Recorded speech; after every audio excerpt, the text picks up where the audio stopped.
Live from the HMD Studio for Busy Sessions Episode 4, it is Stay Busy with Armon Sadler.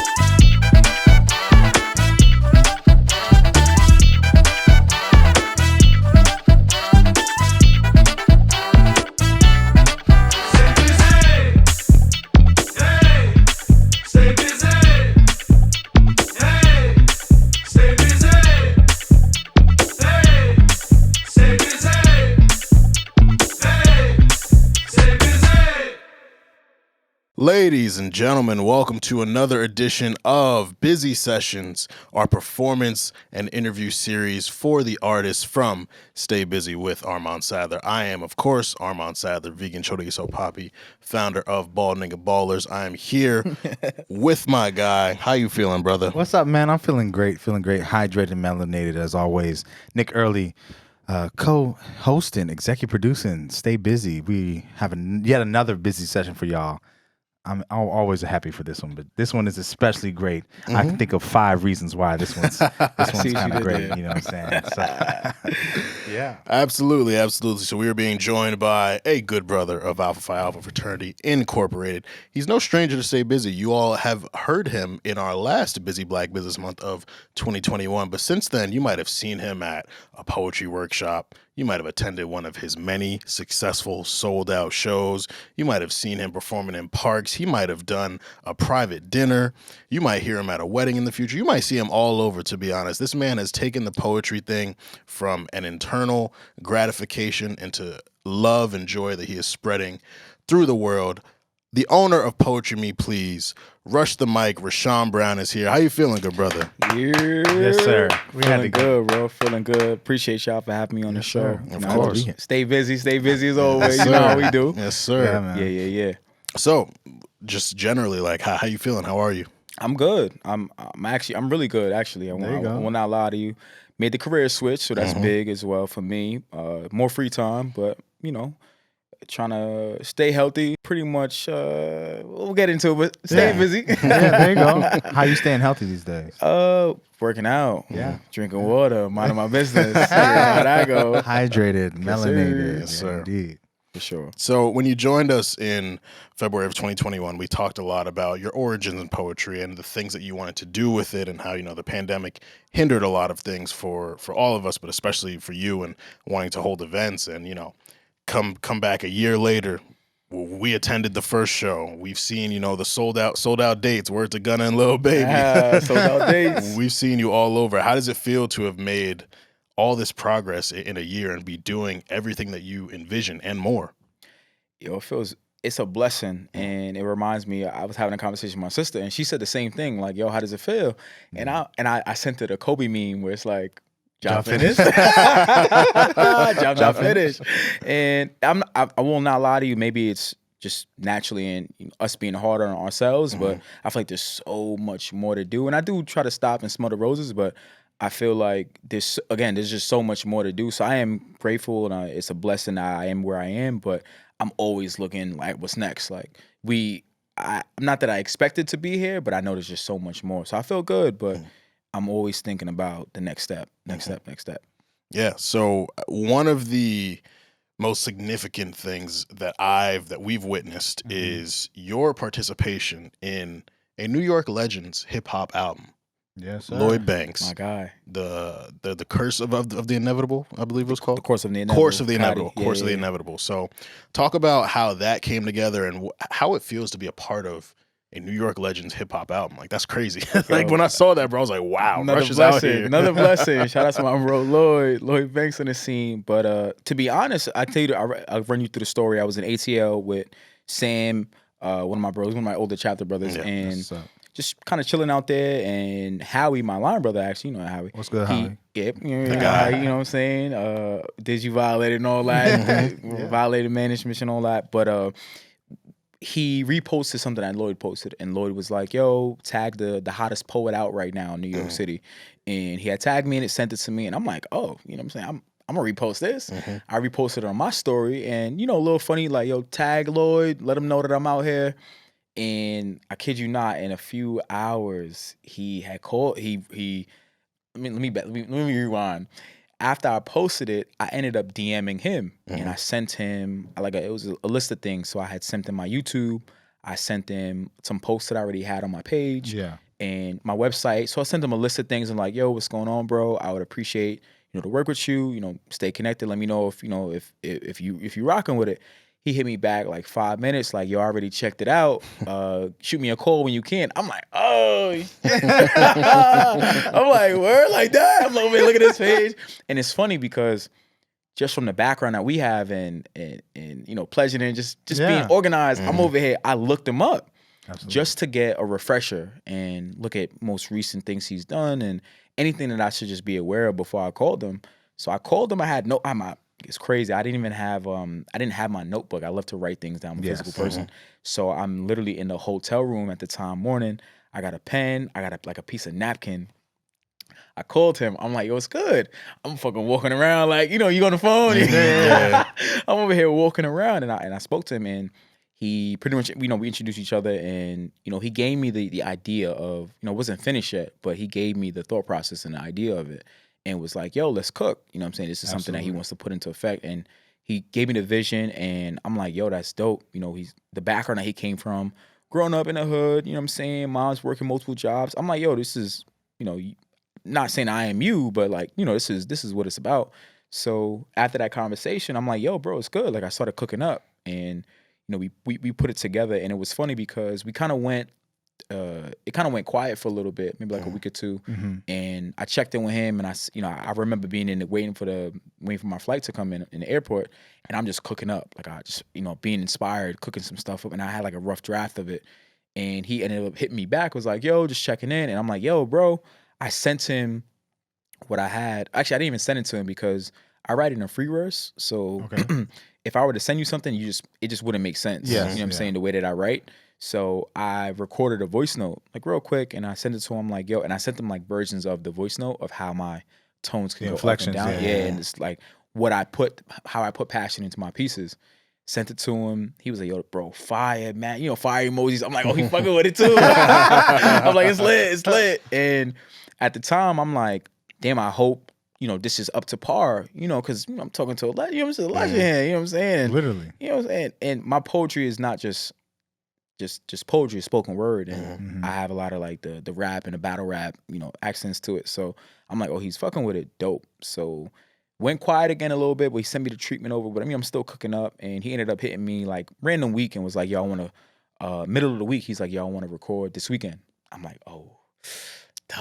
And that was the time when I was still teaching. So my schedule was 7 to 3, get home 4 o'clock maybe, but like still grading papers and just mad busy. And I remember I sat down and I was like, damn, I'm not really finished with the piece, but it's game time, But I remember having second thoughts in my head, like, yo, maybe I should tell him that I'm not finished and I need extra time. And I'm like, nah, like he probably already put the pack together, the studio's paid for, you know what I'm saying? He got his videographer.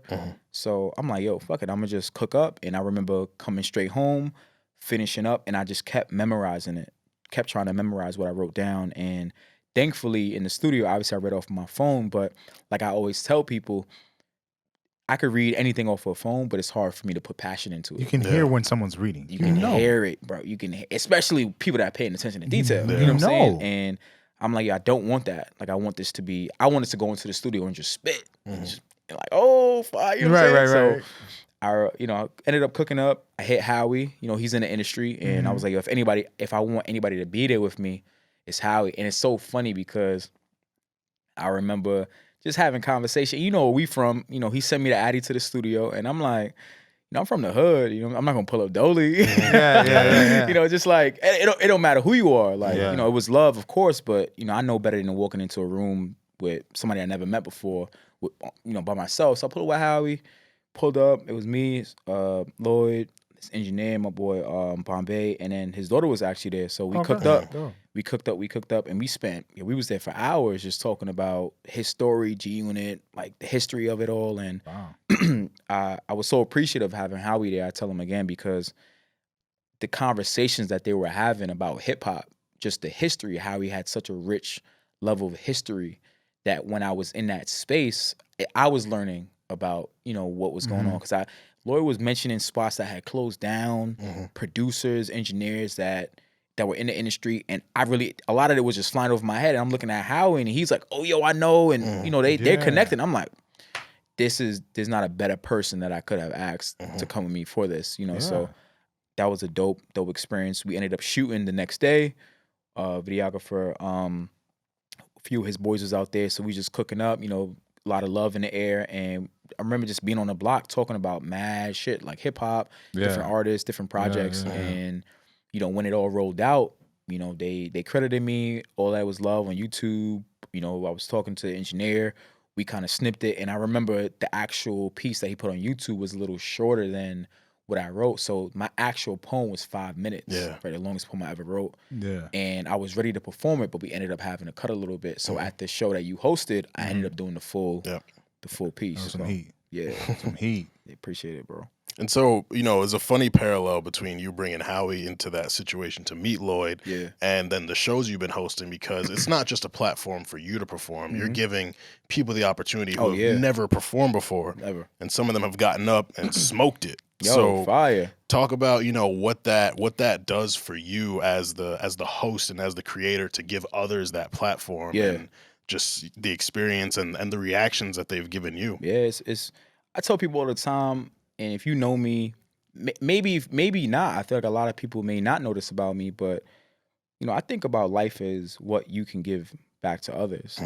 I'm at a point, and I try to tell my close friends this at least, like, I'm good. Like, I feel like I have my up days, my down days, and like my friends know, I write in the group chat like, yo, I'm feeling it today, just to let them know that like I'm happy today. And then some days I have my bad days, but I always think about making other people happy. Because when I was growing up, I can pinpoint individuals that have literally carried my mood and were, supporting me mentally, physically, emotionally. And I'm so appreciative of that. I know what it feels like to not have that, but then to have it. So when I live my life, it's like, yo, how can I help you? Like, I'm good. Like, I feel like I'm okay. Like, God forbid, but life could stop right now. And I'd be like, yo, I'm good because I know that I've done enough. So when it comes to poetry and, just to be dramatic of it, it's like giving people a platform is so important because not everybody has the courage, not everybody has the support, not everybody knows how to maneuver. So when I put on Poetry Me Please, a spoken word poetry platform that provides a stage for poets to showcase their talents through creative verbal expression, it's me saying, hey, you're doing something that's dope. Whether you're experienced, whether you're inexperienced, this could be your first time. Like, hey, this is your platform. So the first few times I was connected through different people and I had reached out like, yo, I think I want to do a poetry show. This was in March of 2020. And if you remember March 2020, that's when COVID first hit. Yeah. So after that, but I had my poets ready to go. I had the spot, I had the venue, everything was locked in. And unfortunately I had to reschedule. Yeah. So the process, and I tell people this, like, I'm not having people audition because for me it's, poetry is what you make it.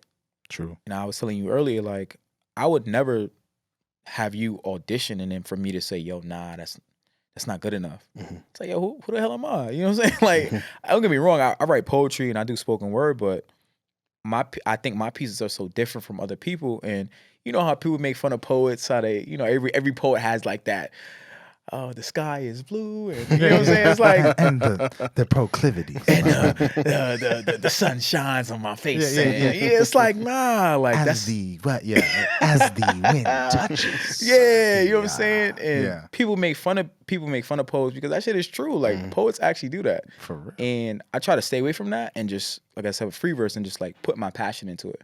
So how I do it initially was just like, yo, you want to perform? I bet. I need like 10 people. And if you can commit to it, like, let's do it. So that initial group that I had was just me reaching out to people kind of reaching out to me once they heard that I was doing something. And I didn't ever ask anybody to show me anything. We did a rehearsal. And at the rehearsal was when I was like, oh, like, yo, this shit is elite. Like, I was there. I remember. I'm like, they went crazy. Oh, there's heat here. Oh, okay. I get it. So at the show, I'm telling people like, this is fire. Like, yeah, I thought I was, and I don't think I've ever told anybody this, but I remember me being nervous. Like, I was nervous myself, not because of what I was doing, but I was like, damn, I'm gonna step into a room where I felt people were better than me.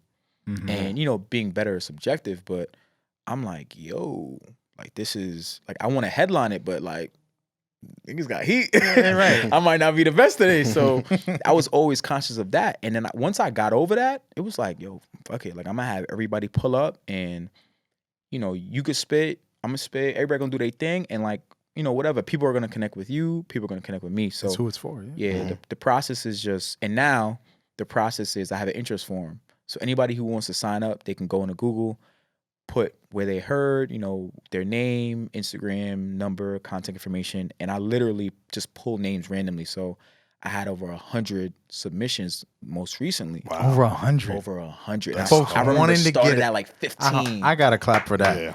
Over 100 people saying, bro. I want to get on Poetry Me. Poetry Me. Like, how'd you hear about it? Instagram. It looks like a dope platform. I want to get on. Fire. So wow. Just to keep the bias, if you've performed in a show, I try to limit like the repeats. Yeah. But what I do is I just do like a randomizer and I just press it, and like if it pops like 40, I'll go to the list. Whoever's number 40, put the name on the list. I do that for about like 10 poets, and I reach out to them like, yo, I'm hosting a show at this point, da-da-da-da. Can you come? If not, boom, mark them off, and I go to the next one. Randomizer. And what I realize is that sometimes their schedule changes and people get cold feet, whether they back out.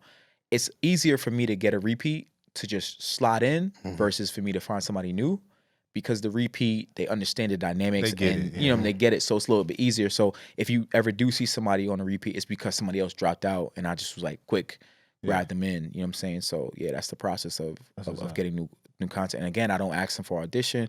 People, I remember dude hit me like, yo, I want to send you my poem. I'm like, do not send me a poem. Like I'm not about to read that poem and say and like tell you like, nah, it's not. Like, bro, memorize that shit, perform that shit. You'll have videos. That's it. That's it. That's what's up, man. I love to hear that. We've been talking a lot. We have a lot of people. We have Rosecrans Vic from our episodes. Not a busy session, but Rosecrans Vic. We've had a bunch of businesses for Busy Black Business Month.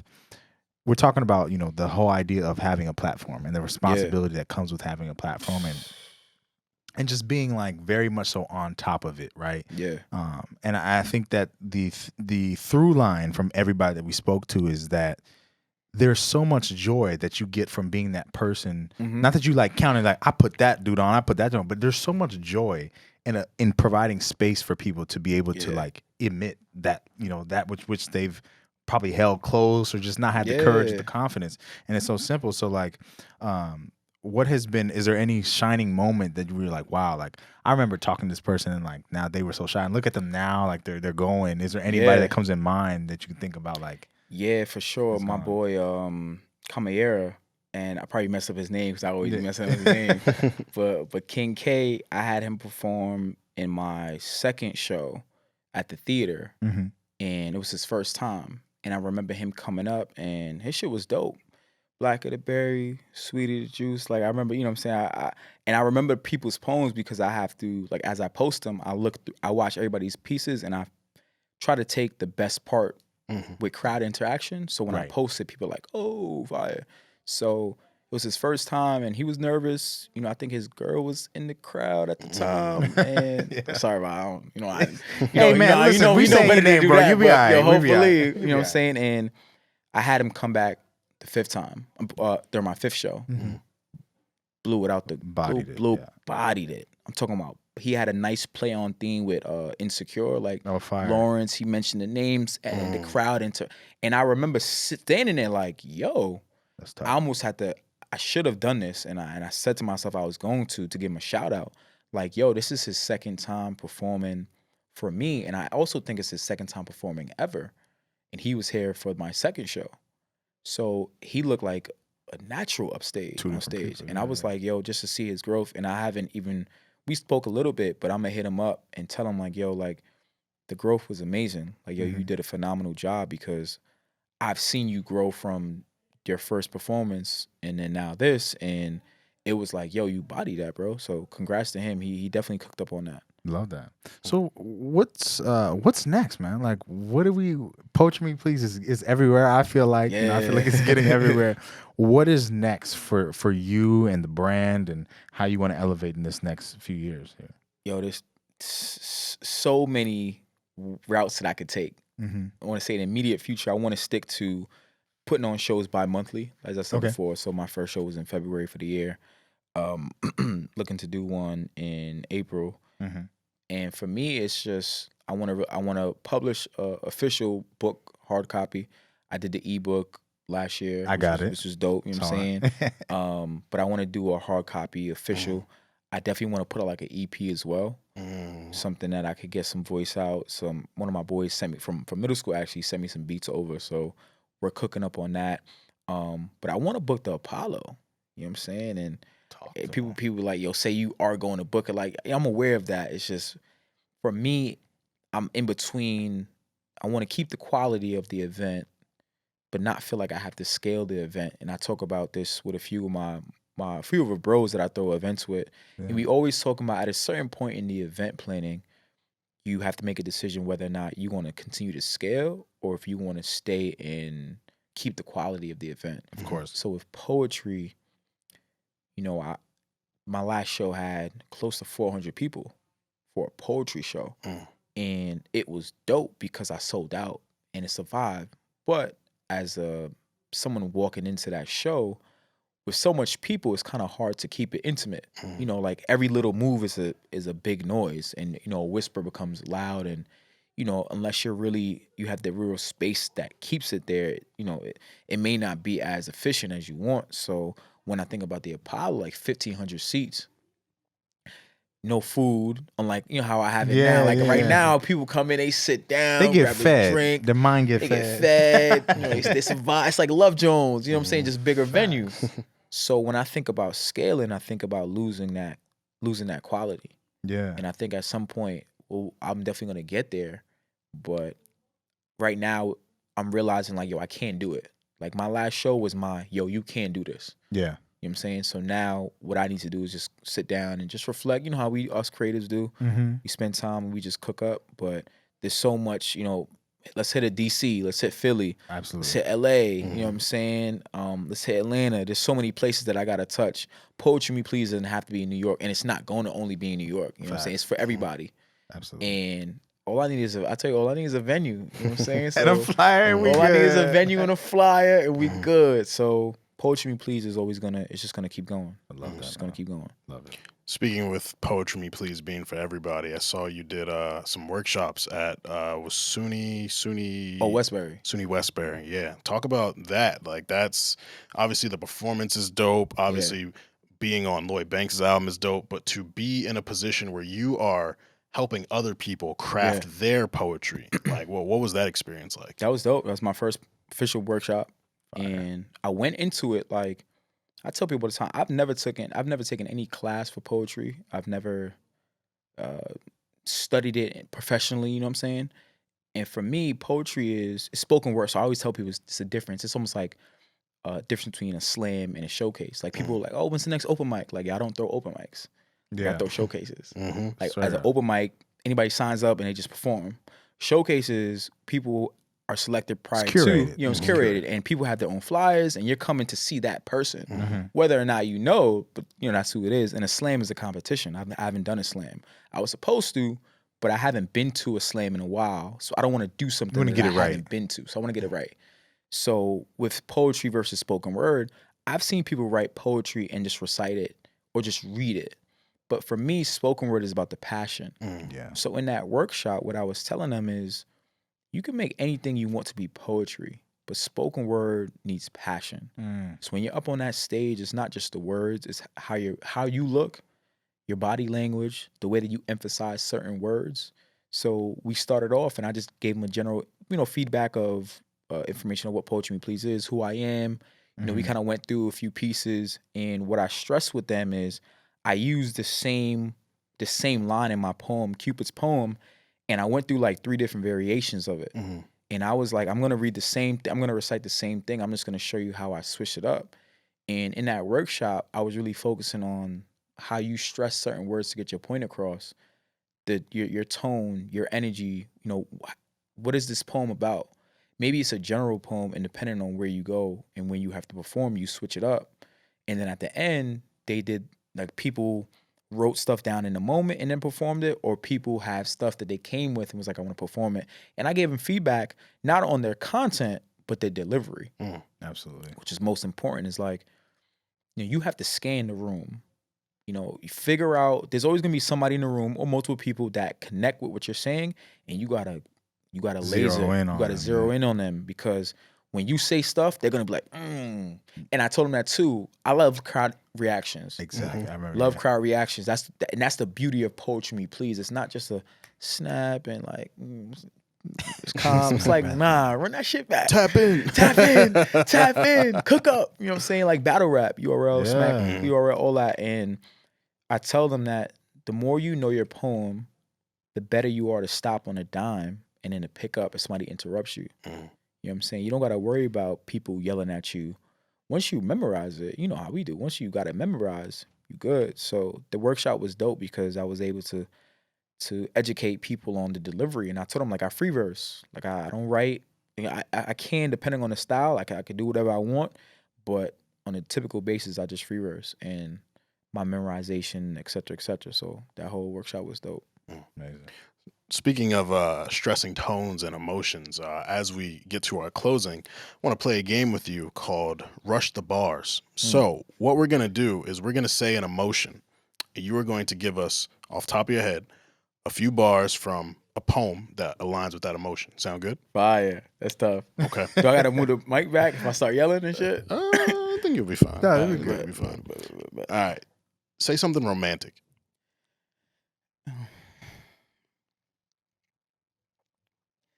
Nowadays, we never live for the moment. See, we daydream about a time when love actually meant something. You see, it was pure, like the essence of purity, a real heartfelt moment. But not the fake ones that we could form our hands into, but the real deal, like yours and mine, two real hearts that we could form our hands into. Sorry for my silence. But why does it feel so good when the volume in the room goes still as if we're watching a movie in theaters and it's switching scenes? Tell me why my thoughts inflict prosperity when the only two voices in the room are non-existent. But actually, thank you. Thank you to the woman whose love speaks value on one of my most silent days. I'm talking about the love crafted for the success of a newborn baby who grows into a beautiful young lady who I felt her main purpose in life was to make me happy.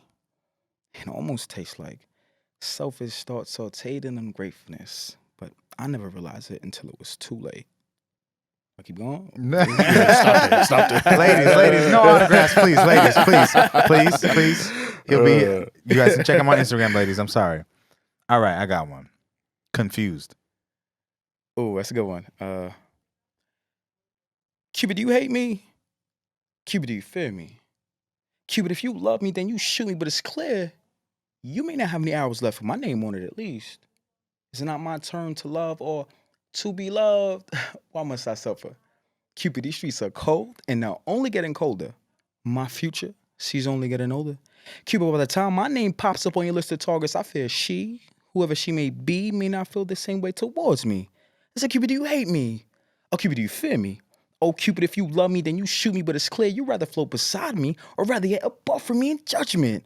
Yo, Cupid, are you a god or an angel? Yeah. Triumphant. That's tough. We'll get the SAT words on that. I'm like this now. That's a good one. Actually, I'm gonna do Cupid. I'm gonna do the Cupid one. Okay. And keep it on the same level. And Cupid, do you fear me? Or Cupid, do you hate me? Cupid, if you love me, then you shoot me, but it's clear you may not have any arrows left with my name on it at least.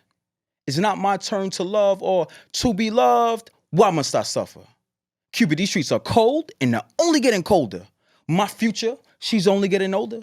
Cupid, by the time my name pops up on your list of targets, I fear she, whoever she may be, may not feel the same way towards me.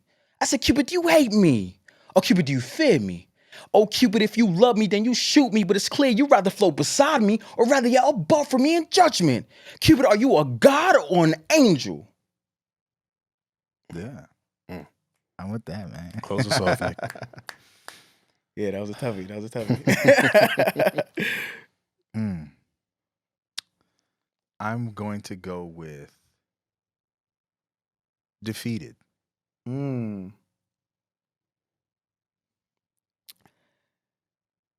Capital B me, please.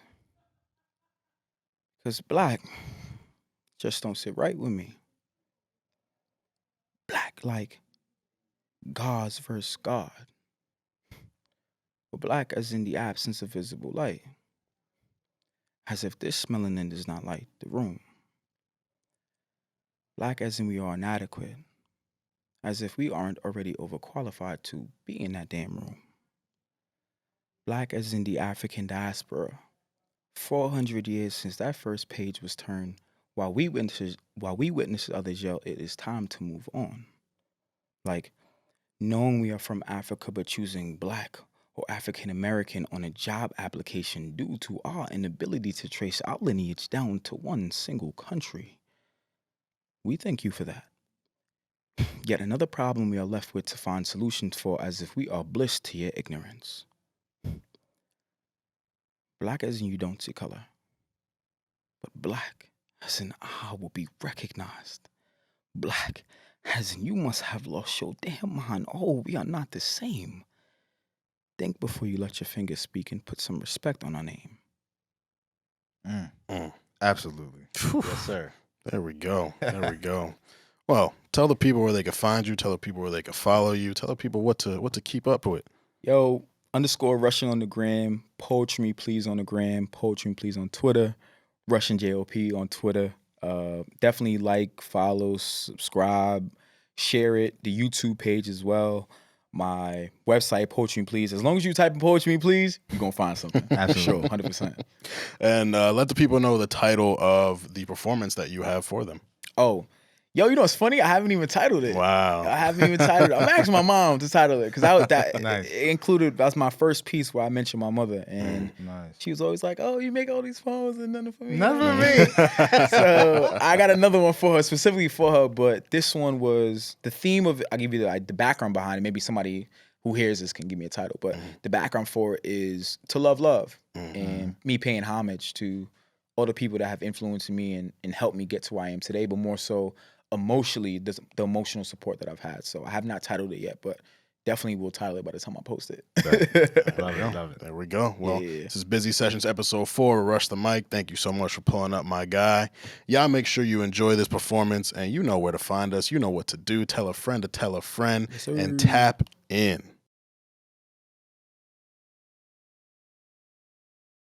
They say if you have knowledge, let others light their candle in it. And if you sit amongst gods, well, then you must always remember what it felt like to stand with the common folk. So, spread the wealth, my G. I mean, how we supposed to level up when y'all gatekeeping us from all of that good stuff? Talking about, we gotta work twice as hard just to get our foot in the door, when all I ever did was ask for the name of the restaurant. Have you painted me as your competition, or is there enough food back there for the both of us? Look at you, emotional. Had our people fighting with their backs against the ropes because they betted on love, all is because the simple satisfaction of uplifting your own kind was never good enough. Is it greed, gluttony, or pure spite? Maybe you had good intentions, but I don't know if you know the value of what you're protecting. Yeah, big dog in the front yard with no bite. Look around. You chose violence in a room full of people like this during Black History Month? Let me ask you, who are we? What do you see? Is this your origin story? Are we your villains? I mean, nah. Are we your competition? Are you sure there's not enough food back there inside of that kitchen? Never mind that. Answer this then. Why is it that on our road to riches, we forget that having a good heart and being genuine is free of charge? Let me give you some examples. You see, I know this woman, and this woman's name is Stacy. And I promise you, Stacy is as sincere as they come. Over the years, she has taught me that being selfless comes with true reward. So whenever I think about the impact that can be made, I remember how I felt growing up. Here's this woman. Showing emotion to her brother's siblings, she showered us with unconditional love. She was committed. Imagine having someone in your corner before you even knew it existed. That's a feeling you can't create. So with every chance I get, I'll let these words fill eardrums with the speech so vivid, you'll think twice before you even take another stranger's love for granted. She makes, hey, do you need anything? Or, hey, have you eaten today? Feel like Mother Mary herself has handpicked you to be wrapped in God's blanket. So every day I wake up in warmth, I try and thank her. I wave goodbye to karma as I look towards my niece and my nephew because I know they're my sign to pay it forward. Because with me, the cycle will continue. You see, I know another woman, and this woman's name is Beverly. And Beverly is a mother of 4. And although sometimes she may feel as if the world is moving too fast for her, I can assure you that she has never missed a beat to put her children first. I mean, really, it's funny how things work. There's beauty in putting life into this world and not knowing how much love partners with growth. I suppose her coming to the States was for a better life untold. I mean, can you imagine having enough money to travel the world and make a decision to watch it go? Through her sacrifice, it was education I never lacked, food on the table, a chance to break my silence on a platform like this and clean clothes on my back. She's the one. And I appreciate her for all that she has done, which means I am him, a king trapped in her son. So whenever I see another black man that resembles me, I already know that he's one because I am black. And in a room full of people like this, it's a firm reminder that you're just another king and another king and another king trapped in another mother's son. We cannot lose. Despite all the pain and suffering for those 9 months they carried us through. And out of all the family members I have mentioned in my poems, I figured I saved the best for last because I know she would too. My mother by my side, I am destined for greatness. You see, I love to love. I think I love to love so much, I struggle to show it and use my poems as living proof. If the pens in my pocket could propose to paying homage, the ink on my paper would scream, I do. Man, I ain't asking y'all to follow my footsteps. I'm just saying it'd be pretty cool if you let others see us too. So if you have knowledge, let others light their candle in it. And if you sit amongst gods, well, they must always remember what it felt like to stand with the common folk. Time.